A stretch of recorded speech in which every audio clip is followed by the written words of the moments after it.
Good afternoon, everybody. Good to see you all.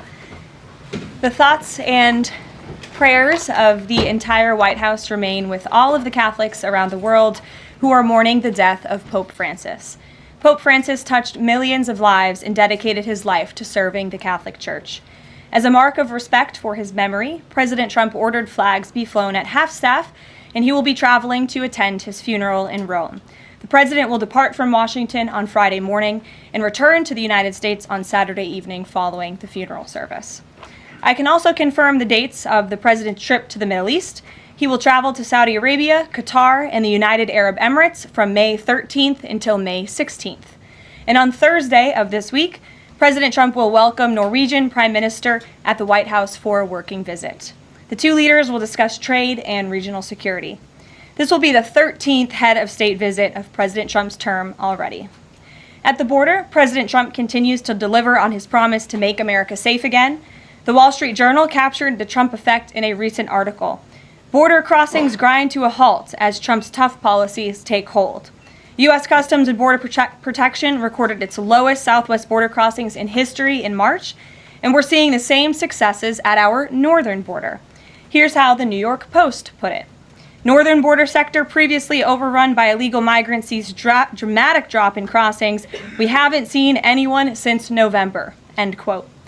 According to U.S. Customs and Border Protection, just 54 illegal aliens were apprehended in the Swanton sector of our northern border, which stretches more than 300 miles in March. This is a drastic 95% drop from the more than 1,000 border crossings that were caught in March 2024.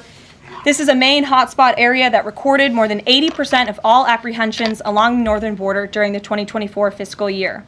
And new reporting from the Washington Times fully highlights the difference in Joe Biden's disgraceful approach to the border compared to President Trump's. Under Trump, border catch and release has dropped 99.99% from worst Biden month. You can't get much better than that. This statistic in particular is astounding. Border Patrol agents caught and immediately released 189,604 illegal aliens into the United States in December 2023 at the height of the Biden border crisis. But under President Trump, Border Patrol agents caught and released only 20 illegal aliens into the U.S. in the month of February. Thanks to President Trump, operational control of the border is becoming a reality, and the administration's historic enforcement measures are yielding huge results. Illegal aliens are finally getting the blunt message. If you cross the border illegally, you will be swiftly deported and never return to the United States of America. Efforts to arrest the criminal illegal alien invaders are continuing to ramp up. ICE Chicago arrested a Mexican national convicted of predatory sexual assault of a child in Cook County, Illinois.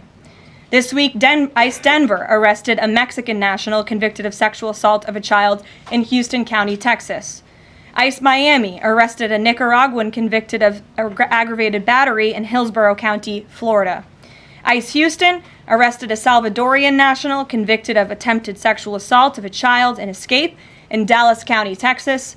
And ICE Chicago arrested a Mexican national convicted of aggravated sexual abuse of a minor in Illinois. Despite the Democrats' insane objections, President Trump will continue to embolden law enforcement officers to arrest dangerous legal alien criminals and keep our communities safe. And also thanks to President Trump's America First economic approach, investments continue to pour into our country. Swiss pharmaceuticals company announced they will be investing $50 billion in the United States over the next 5 years, creating 12,000 new quality jobs. Regeneron Pharmaceuticals also agreed to pay Fujifilm Technologies more than $3 billion over the next decade to help manufacture its medicines in the United States. It's a top priority for President Trump to ensure we are producing critical medicines and pharmaceutical drugs right here in America, and that is exactly what we continue to see happen every day. In other news, the Trump administration has announced we will put an end to Joe Biden's illegal student loan bailout attempts. No student loan has been referred to collection since March of 2020. That comes to an end. On May 5th, the Department of Education will resume involuntary collections for borrowers with defaulted federal student loans. The student loan portfolio controlled by the federal government is nearly $1.6 trillion, but fewer than 4 out of 10 borrowers are in repayment. This is unsustainable, unfair, and a huge liability for American taxpayers. Debt cannot be wiped away. It just ends up getting transferred to others. So why should Americans who didn't go to college or went to college and responsibly paid back their loans pay for the student loans of other Americans? The Trump administration will never force taxpayers to pay student loan debts that don't belong to them. Student loan borrowers need clarity, and we're finally giving it to them. Borrowers will now be clearly expected to repay their loans, and those who default on their loan obligations will face involuntary collections. The government can and will collect defaulted federal student loan debt by withholding money from borrowers' tax refunds, federal pensions, and even their wages.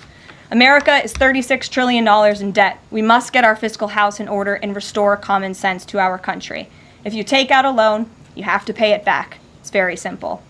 President Trump will not kick the can down the road anymore. Before we open it up to questions today, I want to commend our pool photographer who is in the room with us today. ABC News photojournalist Melissa Young is retiring after 44 incredible years on the job, covering here at the White House.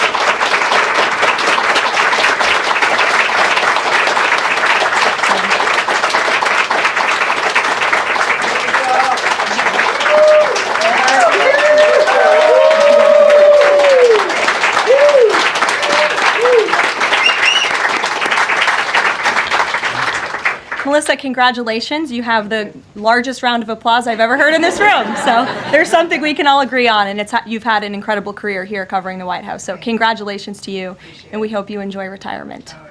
I'm sure you will. And everybody else in the room will be very jealous of you as you're enjoying your rest.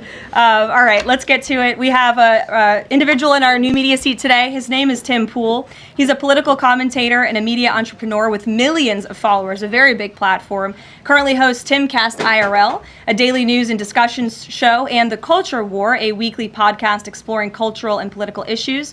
His programs feature in-depth conversations on topics such as free speech, censorship, identity politics, and societal change, often engaging with a diverse range of guests. He's in Washington today because we are also hosting a local media row across the street in the Eisenhower building, which is a testament to our commitment to bring new voices into the White House to cover the president and this administration. So Tim, why don't you kick us off today?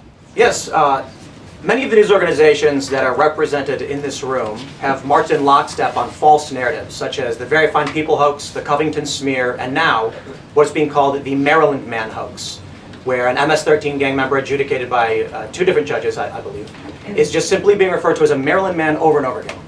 Now, in an effort from the White House to expand access to new companies, you've created this new media seat. So I'm wondering if you can comment on following this expansion, you've had numerous outlets disparage the companies that you've had sit here, as well as the reporters. I'm wondering if you could comment on the unprofessional behavior, as well as elaborate if there's any plans to expand access to new companies. Sure. Well, we certainly welcome diverse viewpoints in this room, which is one of the reasons we have you in here, and there's many new faces in this room in comparison to the previous administrations. We want to welcome all viewpoints into this room. We welcome unbiased journalists who really care about the truth and the facts and the accuracy, and you rightfully pointed out the Maryland Man story, which I, from this podium, when The Atlantic published it, on that very first day, I came to this podium and said, this is wrong. The press in this room have this story wrong, and we have seen more and more evidence come to the table that we have had all along. We were always right. The president was always on the right side of this issue to deport this illegal criminal from our community. And it is despicable to see the media continue to refer to this individual as someone who is just a peaceful man living his life in Maryland. This was and always has been an illegal criminal, an MS-13 gang member, and a designated foreign terrorist. And the administration maintains our position to deport these individuals from our community. So thank you for being here, Tim. It's great to see you. Thank you. Dasha, why don't you kick us off? Thank you, Caroline. You're welcome. I really appreciate it. I have two questions, one on the Pentagon and another on the economy. You said on Fox News that the entire Pentagon is working against Secretary Hegseth, but the people who were fired were Hegseth's own guys. So how do you square that, and what do you say to concerns that that's bad management? They were Pentagon employees who leaked against their boss to news agencies in this room, and it's been clear since day one from this administration that we are not going to tolerate individuals who leak to the mainstream media, particularly when it comes to sensitive information. And the Secretary of Defense is doing a tremendous job, and he is bringing monumental change to the Pentagon. And there's a lot of people in this city who reject monumental change, and I think, frankly, that's why we've seen a smear campaign against the Secretary of Defense since the moment that President Trump announced his nomination before the United States Senate. Let me reiterate, the President stands strongly behind Secretary Hegseth in the change that he is bringing to the Pentagon, and the results that he's achieved thus far speak for themselves. Is there an FBI investigation into the leaks? The Secretary said that these people would be prosecuted, so is the FBI investigating? You'd have to ask the FBI, you have to ask the Department of Justice on what they plan to do, but certainly we take leaks with the utmost seriously across this administration. You've seen people fired from the Department of Homeland Security. The President has made it clear it's an unacceptable behavior. On the economy, Caroline, Peter Navarro said that it's perfectly possible to do 90 deals in 90 days. We haven't seen one just yet. How soon might we see a deal, and what evidence can you share that progress is being made in these trade negotiations? Sure. Well, I spoke to our entire trade team this morning. There is a lot of progress being made. We now have 18 proposals on paper that have been brought to the trade team. Again, these are proposals on paper that countries have proposed to the Trump administration and to our government. You have Secretary Bessent, Secretary Lutnick, Ambassador Greer, NEC Director Hassett, and Peter Navarro, the entire trade team, meeting with 34 countries this week alone. We are moving at Trump speed to ensure these deals are made on behalf of the American worker and the American people. And just yesterday, it seemed to get a little bit lost in the news, and I think it's a disservice to the American public that it did. The Vice President announced terms of reference for a trade deal with India. That is a big deal. We know when we look at the numbers, the monetary trade barriers and the non-monetary trade barriers from India, they have been ripping off the United States and American workers for a very long time. So the fact that the Vice President, with Prime Minister Modi, on that trip in India, announced these terms of reference, which is essentially a framework to move the ball forward to sign a good trade deal between our two nations, is great progress, and it speaks to the work ethic and the real labor that's being put into this effort by the President's trade team. Sure. Go ahead. Does the proposals that you talk about, is that enough to extend the pauses on these reciprocal tariffs, or does the President need to see, these deals inked and signed to offer any sort of additional extension beyond the 90 days? Well, look, ask me in July when the deadline hits. I know I'll be answering those questions from all of you in this room. There's a lot of time left, and the President's trade team is working, again, at Trump speed as quickly as they can to ensure that these deals can be made. Are any of those conversations yet with China happening? I actually do have something to share on that. I asked the President about this before coming out here, and he wanted me to share with all of you that we're doing very well in respect to a potential trade deal with China. As I mentioned, there have now been 18 proposals in more than 100 countries around the world who are wanting to make a deal with the United States of America, and the President and the administration are setting the stage for a deal with China. So we feel everyone involved wants to see a trade deal happen, and the ball is moving in the right direction. Sure. Setting the stage for a deal with China, what does that mean? Has the President spoken directly with Xi yet? I don't have anything to read out on a direct talk between the President and President Xi, but we will continue to keep you updated. And Secretary Bessent reportedly today told investors that this trade standoff with China he expects will be de-escalating soon because, as he described it, reportedly the situation is unsustainable. Is the President considering taking steps to de-escalate the situation with China? Again, I just read you words directly from the President of the United States. Those are moments ago. That's where his head is at right now. Sure. Caroline, I had two questions, one on immigration and one on China. First on immigration. Roughly how many illegal immigrants and aliens do we have in our country, and how many does the administration plan on deporting? Sure. Well, you'd have to ask the Department of Homeland Security for a specific number, but we suspect it's definitely in the millions, perhaps upwards of 20 million people that were allowed into the country illegally by the previous administration. And the President and his team are focused on deporting as many as we possibly can, and they are moving as quickly as possible possible. The president's team has made it clear we need more funding from Congress to do more. We need more ICE agents out on the ground doing this very important work. And we also need rogue district court judges to stop acting as judicial activists, trying to block the administration from deporting illegal criminals from our nation's interior. The American public elected the president to do this, and he's following through with that promise. And we have over 250,000 Chinese nationals in our country right now on student visas. Does the administration believe there's any national security concern when it comes to those over 250,000 Chinese nationals in our country? Well, as you know, when it comes to foreign visas, the Secretary of State has the right to revoke visas of those who we feel are acting in a adversarial way to our foreign policy interests here in the United States. He has that authority according to the Immigration and Nationality Act. So I would defer you to the State Department for any individual case, but they are looking at individuals who are given the privilege of being on a visa in our country, and if they are acting, again, adversarial to our foreign policy interests, their visa can be revoked, and they should be aware of that. Sure, go ahead.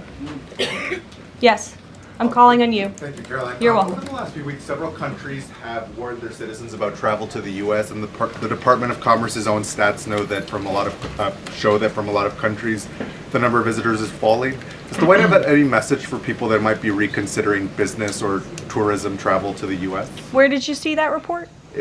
With the statistics coming from the Department of Commerce. Said what? It's hard to hear you. Sorry. That visitors from a lot of countries have fallen in the last 3 months. I'd have to look at that report to comment on the merits of it. I think most people around the world recognize the United States of America is a great place to do business. It's a beautiful place to visit, and they should certainly come here because it's a much safer country than it was 4 years ago under the previous president. Libby, good to see you. A question about this upcoming announcement from HHS to ban food dyes. During the first week of the administration, the FDA announced that it's pulling its plan to ban menthol cigarettes. So 2 questions for you. How do you square a ban on menthol cigarettes being pulled and then announcing this ban on food dyes? And then how does the president feel about this upcoming ban that RFK is going to announce? Sure. Well, look, the Secretary of Health and Human Services, the president nominated him because he trusts him to make this country healthy again. It's not just a slogan. It really is a movement that has broken ground across the country. There's millions of people who believe in RFK Jr., Secretary Kennedy, and what he's doing. I don't want to get ahead of HHS with this historic announcement later and the details of it, but obviously the Secretary feels that he has reason and evidence to announce the ban on artificial dyes later, and I'll let him speak to that this afternoon. Phil. The president started the process of reclassifying more than 50,000 federal employees as Schedule F. We've already seen him march through a number of government agencies. I'm curious, should we expect mass firings, or is this a case-by-case approach, a scalpel or a sledgehammer? Well, look, as you saw on Friday, the president put out a statement about it. The Office of Personnel Management reclassified workers. They're now called scheduled policy/career. And all the president is trying to do is ensure that federal workers are being held accountable for corrupt behavior. If they are engaging in corruption as a government worker, they should no longer have their job. I think that's pretty common sense. He also believes that bureaucrats should be acting in accordance to the will of the American public, who duly elected this president. Not just this president, but all future presidents. If you work for the government, you should be adhering to the will of the American public and advancing the administration's goals and interests. And if you are not doing that, then you should go find another job whose interests you align with. So as for specific firings, I would defer you to the specific agencies, but the president in this move and Office of Personnel Management, it will make it easier to get rid of rogue bureaucrats who are engaging in corruption. And then another quick question about Sure. Google, real quick. A federal court ruled last Thursday that Google's dominance of online advertising and ad tech markets violated U.S. antitrust laws. I know the president has spoken to a number of folks in big tech, and Google's CEO was even at his inauguration. I'm curious, what is the president's reaction to that court ruling? I'll have to ask him, and I'll get back to you, Phil. Thank you, Caroline. You're welcome. John. Thanks a lot, Caroline. Some economic questions for you. Kevin Hassett has been a key economic advisor to the president in both of his terms.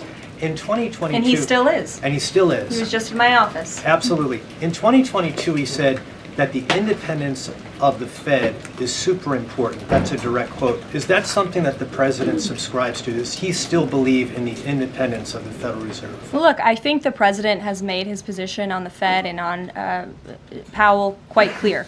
The president believes that they have been making moves and taking action in the name of politics rather in the name of what's right for the American economy. The president has the right to express his displeasure with the Fed, and he has the right to say he believes interest rates should be lower. He believes Americans should be able to borrow money cheaper than they currently are right now. And I also spoke to Kevin Hassett about the Fed as well, and he has called into question the Fed's independence and whether they are actually doing things, again, out of the best interest of the economy, or are they doing it for partisan reasons. The president wants to see interest rates lower. He has made that quite clear. We've also seen, if I may, I'm sorry, one more, Caroline, just about, I said 2 economic questions, about the dollar. We've seen the dollar at multi-year lows versus the euro and other currencies around the world. Is it the administration's policy for a strong dollar? How does it view the dollar versus other currencies around the world? The president wants to see the dollar remain as the world's reserve currency for our long-term fiscal stability and our economic growth. He's been quite clear about that. Sure. 2 questions. And then to the woman behind you, who I haven't seen before, welcome. Go ahead, Mary. Earth Day and then the Supreme Court, if that's okay. That's right. It's Earth Day. Yes. Happy Earth Day, everyone. I saw the president truthing about the garbage pileup from China in the Pacific, and then I believe Lee Zeldin is headed to San Diego to investigate the pile of sewage from Mexico. Can you speak to what the White House has planned for Earth Day and anything in that arena? Sure.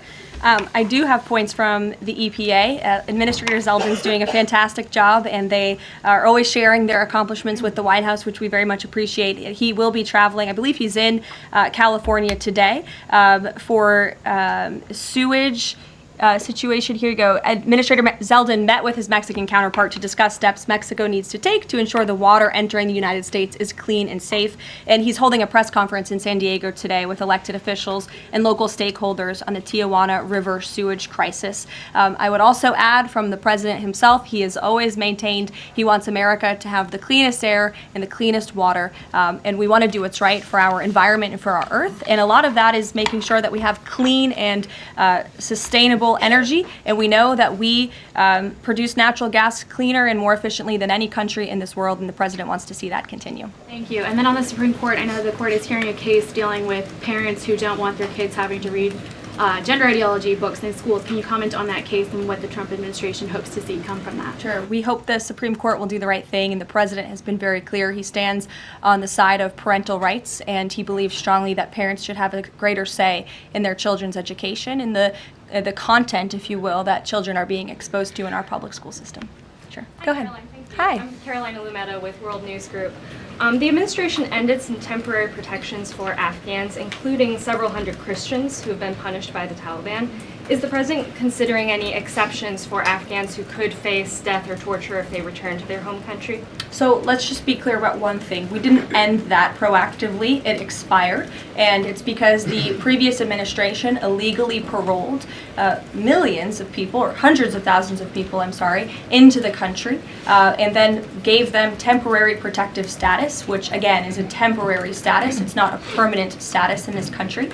And if there are individuals here who came in through the Biden administration who want to claim asylum, there is a legal process to do that, and those cases will be adjudicated by a judge on a case-by-case basis. We have a legal immigration process in this country for a reason, and all this administration is trying to do is effectuate that.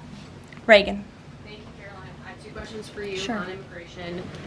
March deportation numbers were down slightly from the same time period last year. SCOTUS recently ordered a pause on deporting Trinidad members with the Alien Enemies Act.